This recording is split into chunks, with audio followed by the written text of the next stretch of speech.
Hoje a gente vai falar sobre um personagem muito conhecido, um personagem de Deus, gente de Deus, né? Abençoada. Profeta Elias, um texto muito conhecido, mas que nos chama atenção para os adoecimentos já naquela época, né? Quando nem se tinha ainda as questões de diagnósticos para coisas que nós temos hoje. Repetindo o que Zara falou, a gente está aí no Setembro Amarelo, né? E a igreja não pode deixar de falar dessas coisas. Mas vamos nós, o que é que diz a palavra do Senhor? Está no livro de 1 Reis. 1 Reis, capítulo 19. 1 Reis, capítulo 19. Essa é a história de um homem de Deus fascinante. Um homem que foi muito usado por Deus, que através da vida dele Deus operou milagres, falou e proferiu profecias tremendas, mas que, como nós, tem as suas fragilidades. Diz assim a palavra do Senhor. Capítulo 19, os primeiros versículos, os primeiros 9 versículos. Diz assim: Ora, Acabe contou a Jezabel tudo o que Elias tinha feito e como havia matado todos aqueles profetas à espada. Por isso, Jezabel mandou um mensageiro para Elias para dizer-lhe que os deuses me castiguem com todo rigor se amanhã, nesta hora, eu não fizer com a sua vida o que você fez com a deles. Elias teve medo e fugiu para salvar a vida. Em Berseba, de Judá, ele deixou seu servo e entrou no deserto, caminho de um dia. Chegou ao pé de Giesta, sentou-se debaixo dele e orou, pedindo a morte. Já tive o bastante, Senhor. Tira a minha vida. Não sou melhor do que os meus antepassados. Depois se deitou debaixo da árvore e dormiu. De repente, um anjo tocou nele e disse: Levanta-te e come. Elias olhou ao redor e ali, junto à sua cabeça, havia um pão assado sobre brasas quentes e um jarro de água. Ele comeu, bebeu e deitou-se de novo. O anjo do Senhor voltou, tocou nele e disse: Levante-se e coma, pois a sua viagem será muito longa. Ele então se levantou, comeu e bebeu. Fortalecido com aquela comida, viajou 40 dias e 40 noites até chegar a Horebe, o monte de Deus. Ali entrou numa caverna e passou a noite. Esse personagem, conquanto seja um dos heróis da fé, por assim dizer, conquanto seja um personagem admiradíssimo, tanto pelos cristãos como pelos judeus, e se fosse um homem a quem Deus tivesse dado vitórias, a quem deu a ele força e condições de dizimar todos os profetas de Balaão naquela época, agora com a promessa de morte de uma mulher terrível daqueles dias, a Jezabel, aquela notícia o pega de surpresa e há nele como que uma brecha, há como que uma fresta na sua alma e aquela notícia o faz fraquejar. E é muito interessante aqui a gente entender o que se passou, é revelado aqui nas Escrituras, né, do que passa na vida daquele homem. Diz o texto que ele se entristece profundamente. Né? Se a gente olhar para aquele sintoma, a tal da depressão, né, que a gente experimenta hoje, e ele teve medo, veja que coisa interessante. Ele tinha acabado de matar o fio da espada, um monte de profeta que profetizava contra o Senhor e que não falavam o que Deus mandava, e pelo contrário. Mas agora ele está com medo de uma mulher, né? De uma mulher que o força a fugir. O medo da morte, né, que aquela mulher imprime a ele, o faz temer. E olhe que naquela época as mulheres não tinham a força que tem hoje, não tinha a desenvoltura, não tinha o poder que tem hoje. A mulher não tinha o significado que, graças a Deus, Jesus trouxe. Jesus libertou a condição feminina. Naqueles dias não era assim, mas mesmo assim, ele teme aquela mulher e o que ela podia fazer, e ele é tomado de medo. Todo mundo que teve depressão já sabe disso, que a gente passa a ter um temor e esse medo pode produzir em nós uma sensação de pânico. E Elias ficou dessa forma e fugiu. Ele fugiu para um deserto, para ficar isolado. E esta é outra condição da depressão. Quando a gente está em depressão, a gente não quer companhia de ninguém, a gente quer estar isolado, queremos estar sozinhos. Outra coisa que a gente percebe é que aquele homem preferia dormir, não é? Porque esse sono que dá na depressão tem alguns indícios, a gente não é da área, né?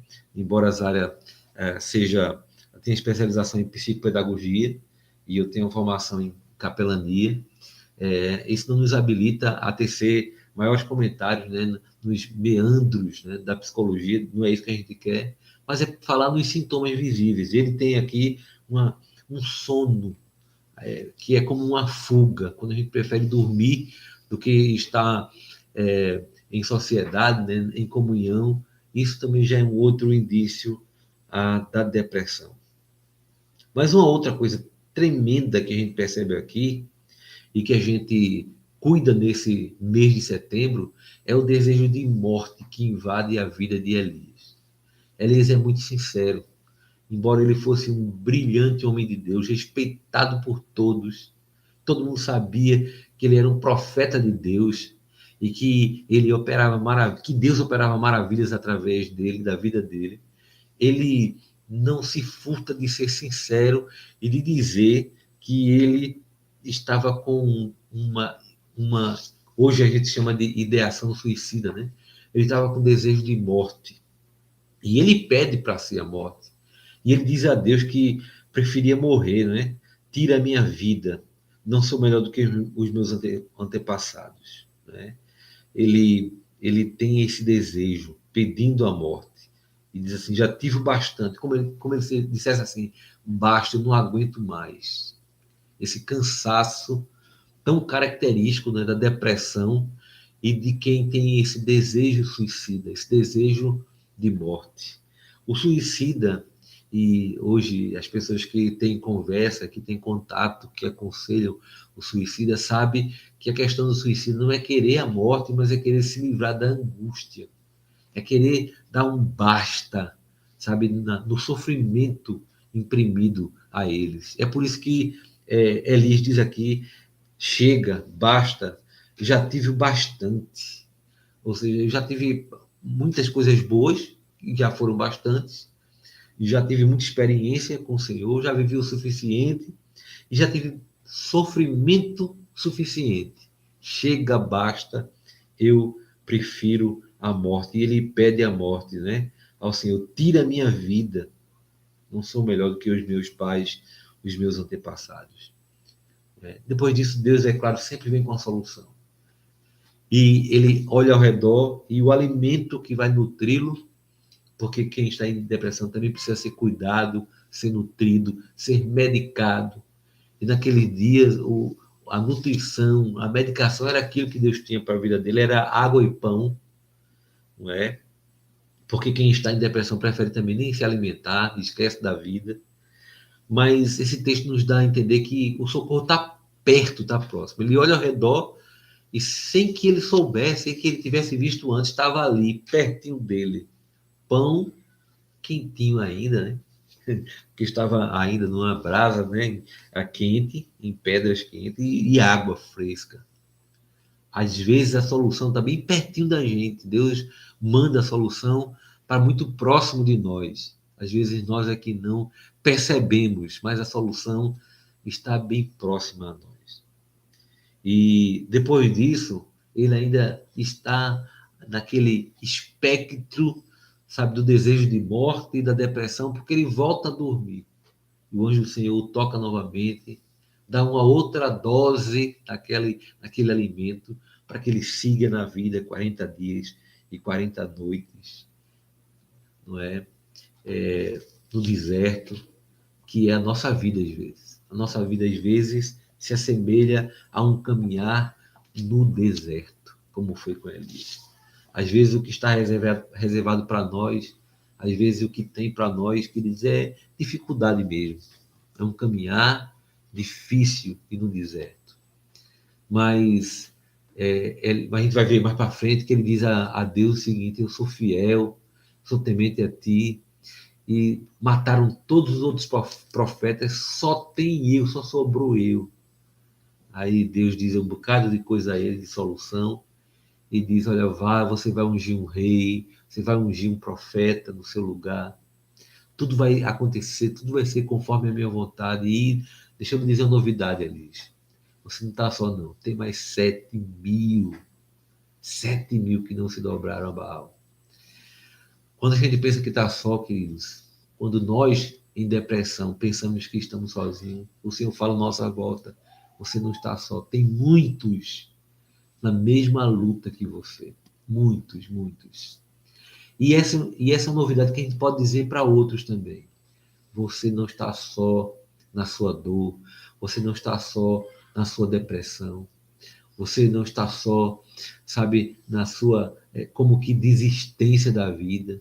Você não está só no seu adoecimento, na sua fraqueza. Você não está só na sua inércia, no seu desejo de preferir ficar dormindo, isolado de tudo e de todos.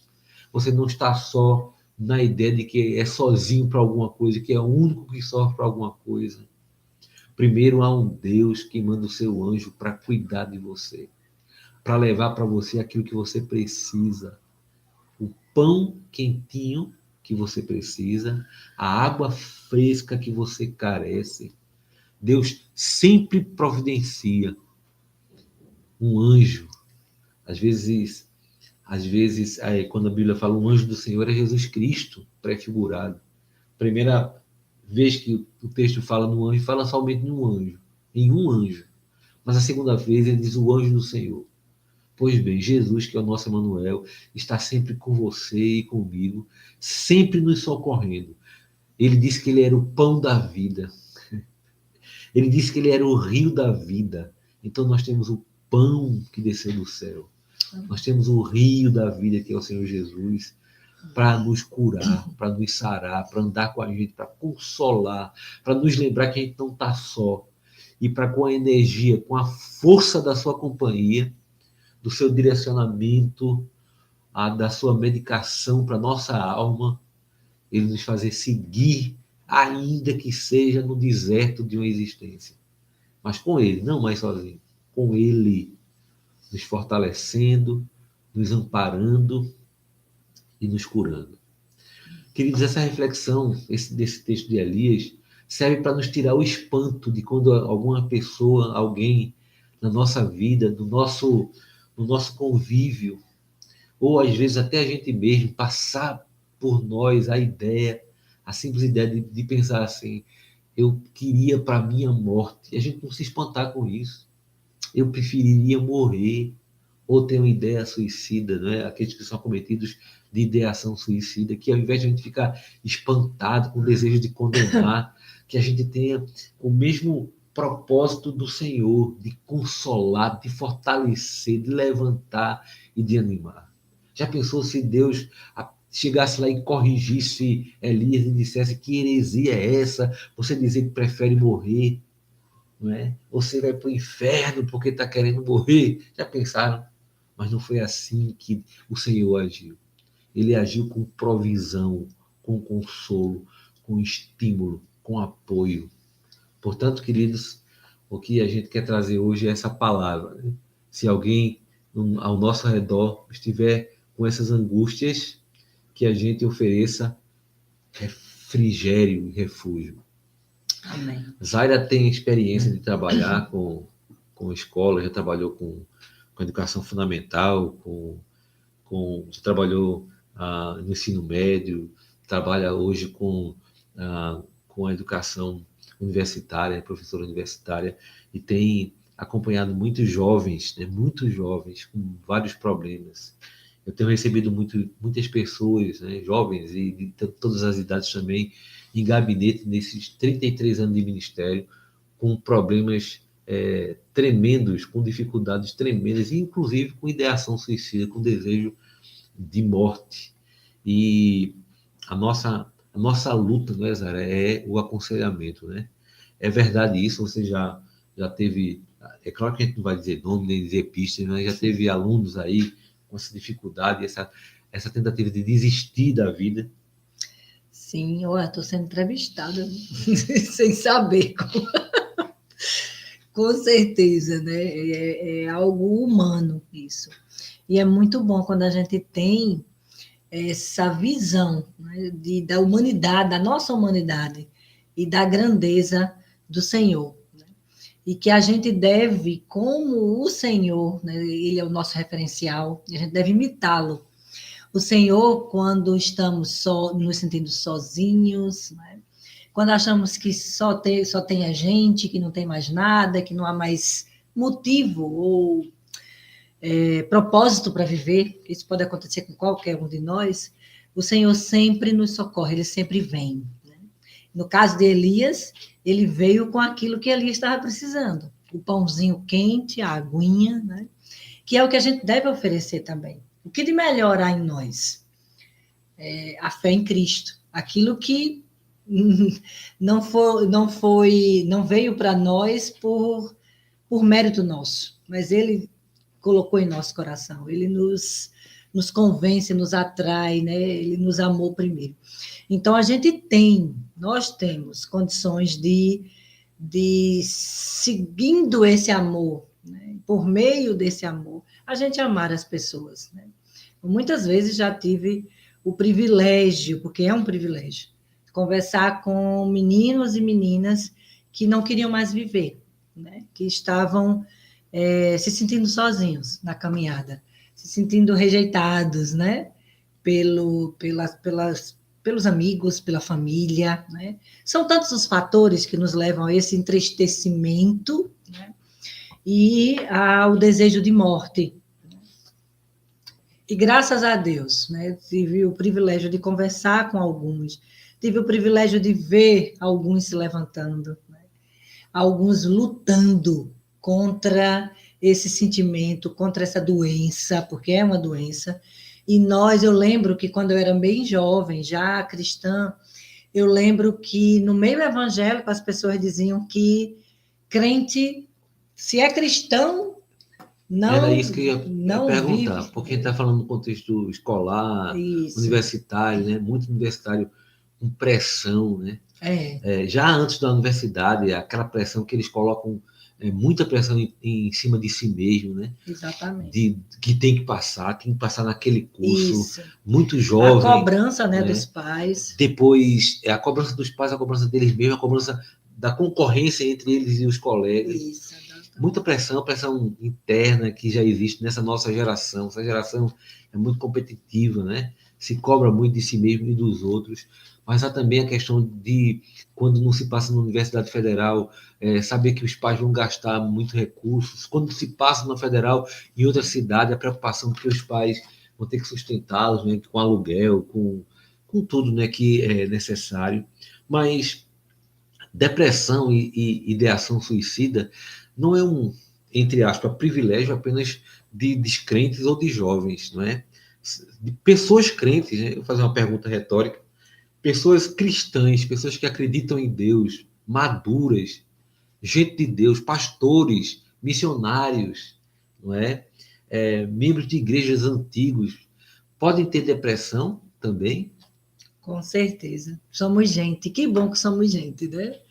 Nós não somos extraterrestres. Quando a Bíblia diz não somos desse mundo, mas estamos nele, a Bíblia não quer dizer que nós, por não sermos desse mundo, somos dotados, né, de uma capacidade, né, que não vai nos livrar de doenças, né? E essa é uma doença, a depressão é uma doença como tantas outras doenças físicas, essa é só mental, né? E há vários fatores que nos levam à depressão, até fatores clínicos mesmo. Às vezes, falta de vitamina nos leva à depressão. E eu lembro que quando eu era jovem, na nossa igreja, algumas pessoas diziam isso. Crente não tem depressão. E em outros ambientes, já ouvi falar que depressão é coisa de demônios, né? Falta de fé. Falta de fé, né? Que o demônio da depressão, que o demônio... Então, a gente precisa quebrar esses paradigmas, né? Nós estamos vivendo, nosso século, um enfrentamento contra essa doença. E a gente precisa olhar para as pessoas que estão com essa doença com muito carinho, com muito amor, estender a mão. Nós precisamos acordá-las desse sono, assim como Deus fez com Elias, e dizer: olha aqui, olha o alimento para você. Isso não quer dizer que a palavra de Deus, que a gente leva a palavra e a pessoa já está curada, não é isso. Nós podemos estender a nossa mão, porque somos cristãos, e temos conosco, né, o divino companheiro. Mas a pessoa precisa, sim, de tratamento clínico, precisa de medicação, muitas vezes. Há pessoas que passam anos em tratamento, né?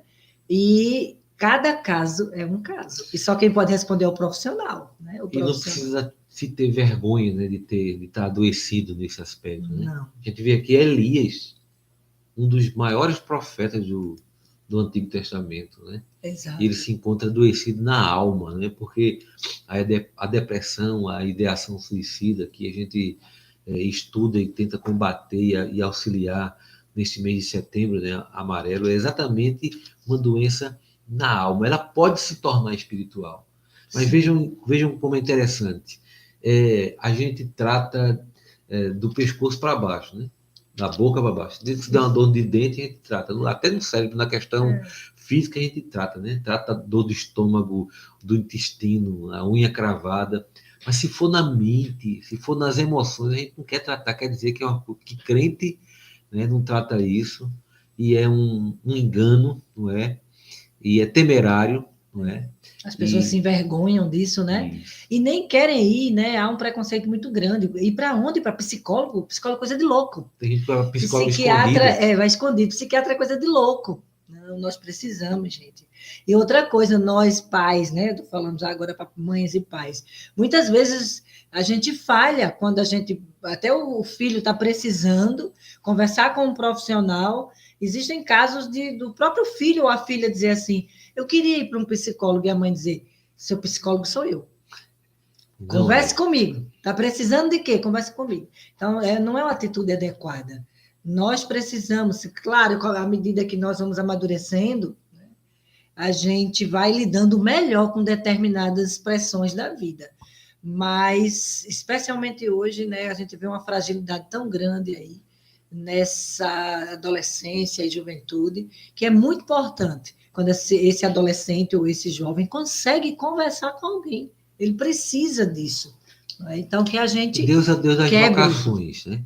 Deus vocacionou o pastor, o missionário, o presbítero, o diácono, mas também ele vocacionou o fisioterapeuta, né? A enfermeira, o médico, o psiquiatra, o psicólogo. Quando Deus foi construir o templo, fica claro ali no Antigo Testamento que ele vocaciona o carpinteiro, o ferreiro, não é? Ele vocaciona e capacita cada um, mesmo nos ofícios seculares, não é? E Deus tem preparado psicólogos e psiquiatras, não é, para tratar pessoas que estão com essas enfermidades. Muito bem, eu acho que esse foi um bate-papo bem esclarecedor, né? Eu vou repetir. Eu trato disso há 33 anos como pastor. Eu tenho visto isso em gabinete pastoral, em visitações. A gente tem uma habilitação. Quando eu digo assim, tem um curso de capelania em nível técnico, tem um preconceito, né? Ele é reconhecido pelo MEC. Zara tem uma especialização da Universidade de Pernambuco, reconhecida pelo MEC de psicopedagogia, mas não é isso que a gente oferece para tratar, porque esse é um campo que a gente prefere encaminhar para um psicólogo, um psiquiatra. A gente trata aqui, ó, na palavra de Deus, na Bíblia Sagrada, como cristãos, como conselheiros cristãos, né? Mas, é claro, trazendo para a nossa caminhada algum conhecimento, né? Que a gente adquiriu na vida, nos estudos, sem demonizar, queridos, nenhum adoecimento, pelo contrário, amar como Deus amou, não é? Resgatar, né? Trazer e incentivar como Deus fez. E o anjo do Senhor fez na vida de Elias. E sempre indicamos os profissionais. Isso. É muito importante. Sempre. Procure um psicólogo. Claro que a fé ajuda bastante, né? Já há até estudos que mostram que a espiritualidade, a fé, a busca de Deus, né, traz paz e contribui para a cura, né, de vários transtornos mentais. Mas nós precisamos entender que, como qualquer doença, é necessário, sim, um tratamento, né? E a psicoterapia é muito importante, né? Aquele momento em que você conversa com alguém e busca aquele autoconhecimento, né? Amém. Que Deus use essa nossa conversa, né, para abençoar a Amém. muitos. Amém, amém.